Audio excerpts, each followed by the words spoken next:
All right, we're going to do a starter draw test on the bench.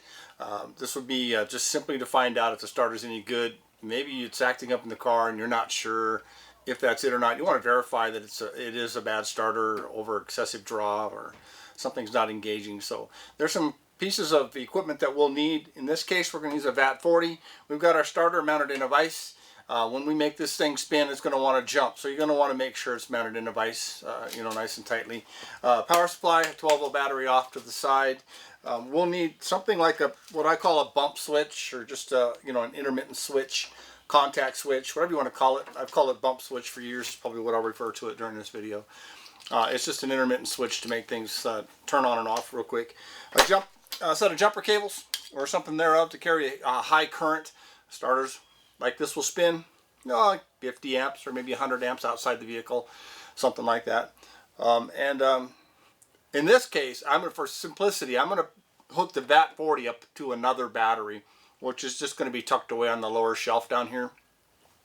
The VAT40 needs 12 volts to run, and by the time I put the cables for the VAT40 on this battery and the jumper cables on this battery and the bump switch leads on this battery, it's a huge mess, and you can get something to arc, so you got to be kind of careful. So it's just easier to put a 12 volt supply down below the VAT40.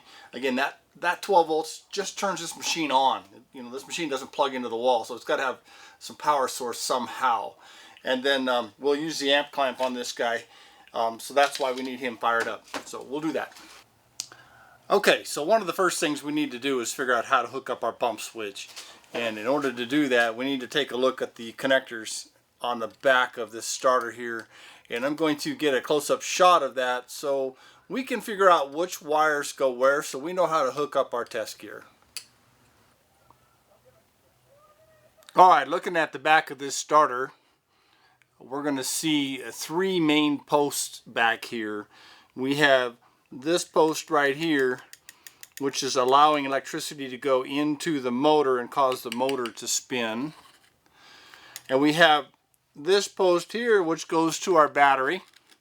That goes to the other end of that big red battery you see up at right up at the top of the engine compartment. That's where that guy goes. So that's our main feed. And then the one to look for here, he's considered to be our S terminal. S is in starter circuit or small circuit or small wire, whatever you want to call it. Just remember S is the one we're looking for. And if we look real close, we can see the letter S right here. Let's see if I can zoom in a little bit more on that so we can see that letter S. Okay, so if we look real carefully, we can see that letter S hiding right here. So we know that this is the S terminal. This is where one lead of my bump switch is going to go. The other lead of my bump switch is going to go to the positive cable on the battery. And we'll start hooking this up now. So we're going to have a main feed going here. This one already goes to the motor. And the S terminal here, the only thing we're missing is a ground.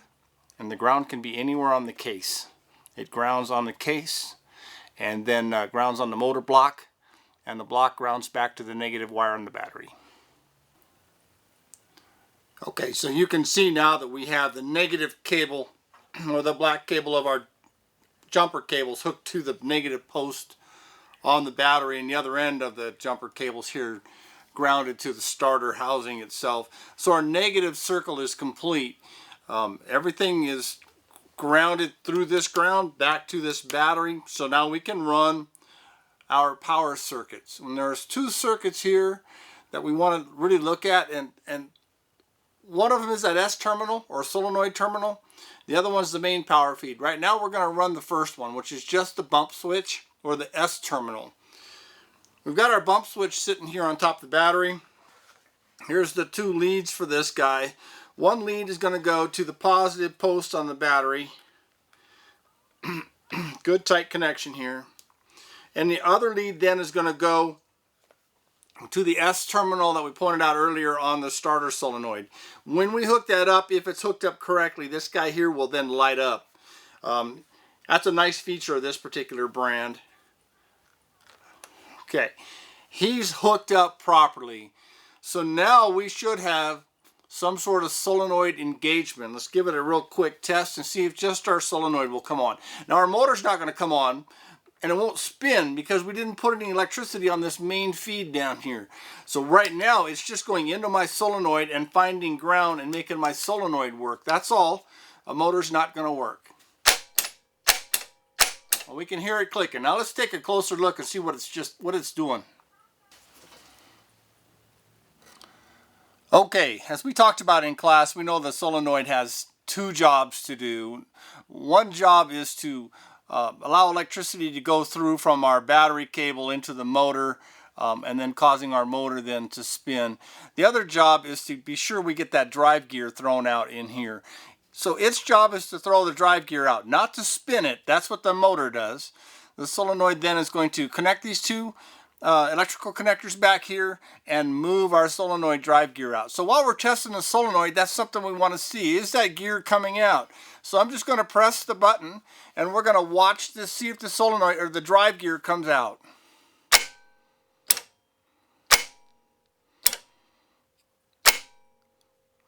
Okay, that's looking great. So we know the solenoid is at least moving the drive gear.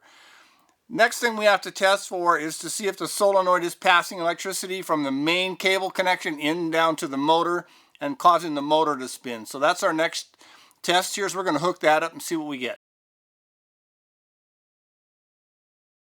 Now it's time to hook up our main circuit. This guy here is doing all the work. He needs the bigger wires and the jumper cable positive lead now.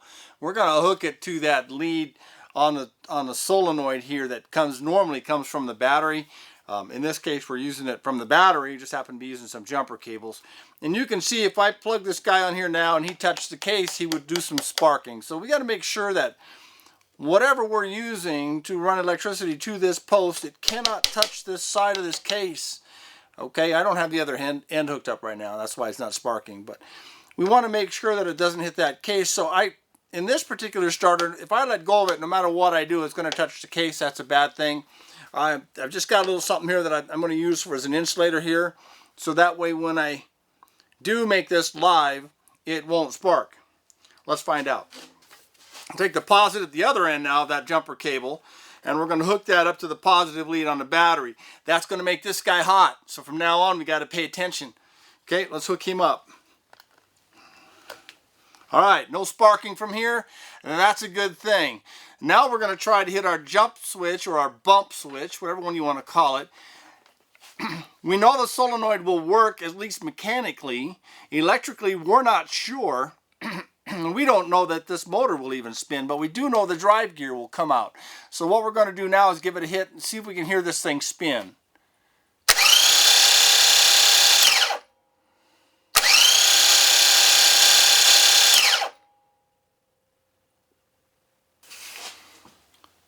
So by hitting our bump switch now, we heard it spin. Now let's take a look inside here and see if that gear's coming out and the motor is actually making it spin.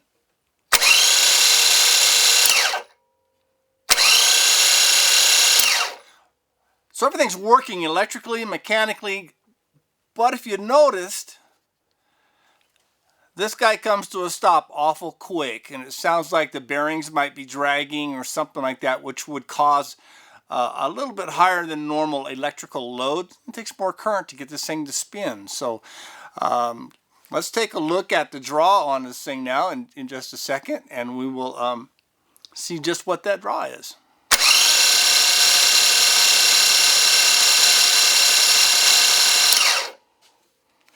Alright, so everything's hooked up the same as it was just a second ago. I moved the camera so you can see the VAT40 while we're doing this test. We have electricity now going from our positive post on our battery to the positive end of the solenoid. When we kick the solenoid on, it goes to the motor, goes from the motor to the ground side, and ground back to the battery. This is our big amperage flow, the positive and negative side of this. That's where we need our amp clamp. We want to find out the amps that's running to and back from the alternator. So earlier we hooked up the VAT40 to a battery down below just to get this guy to work. Now we just need our amp clamp. It's got to go on one of the battery cables that is between the battery and the starter. So I'm just going to go ahead and let's pick this one. He's real handy. We'll leave him on there. I zeroed him out here a second ago. Now all we need to do is hit our bump switch and we'll watch the amperage flow on this guy. I have him set on the red scale, which might be too big of a number, but we can dial that down here in just a second. Let's find out.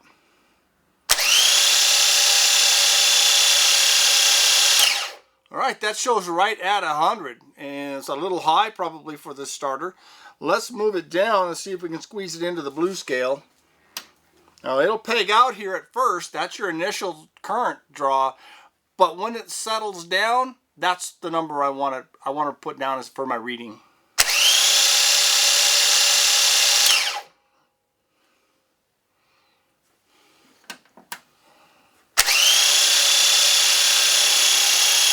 Okay, so it's over 100. You saw how I had to flip that switch. These guys are kind of old and finicky. He must be a little dirty inside. Let's run him back to the 100 scale or the red scale again and see if he sticks right at about 100. I'd say he's right at 100. So that's a number we're going to want to write down and find out if that's a good number for this starter. We'd have to look those specs up, or if that's a bad number. Now I'm going to zoom in on this scale here for you one time so you can get a good look at the number, maybe a little bit better, and then we're going to do one more test after that. So.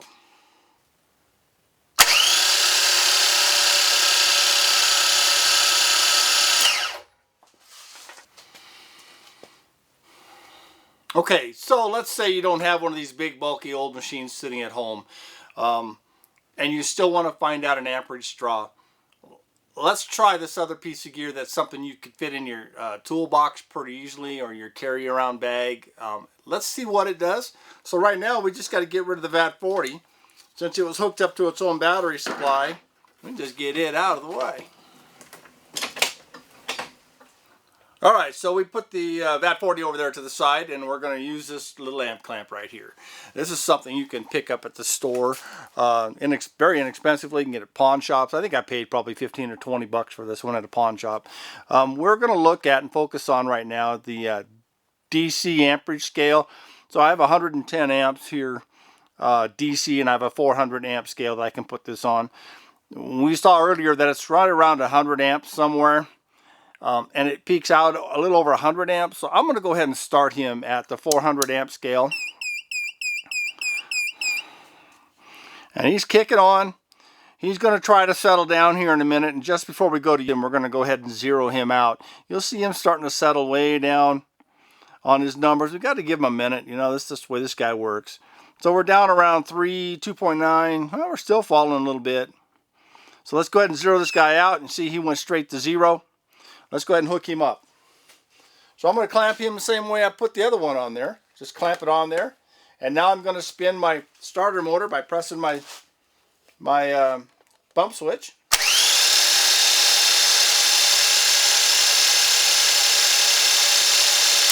And this guy's telling me I have 85 amps, but I'm on the 400 scale. Let's see if we can go down one more scale and see if we can get a reading on that.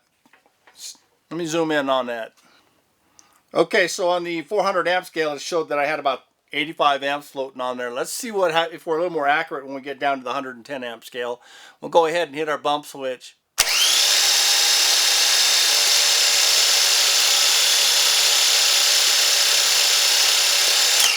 So we don't need to hold that starter any longer than that. It gets hot. But if you look at that, we have gotten to about 92 amps on this guy. And I would suspect this guy's a little more accurate than that older piece of gear, but this is something you can use instead of a VAT40, and he will do a good job for you. So right now we've determined the amperage on this guy, around 90 amps. It's pretty accurate. We're going to look up the specs and find out what he should be doing, and if it's pretty high, which I'm suspecting, then we would go ahead and we know for sure we're on the right track to put in a new starter.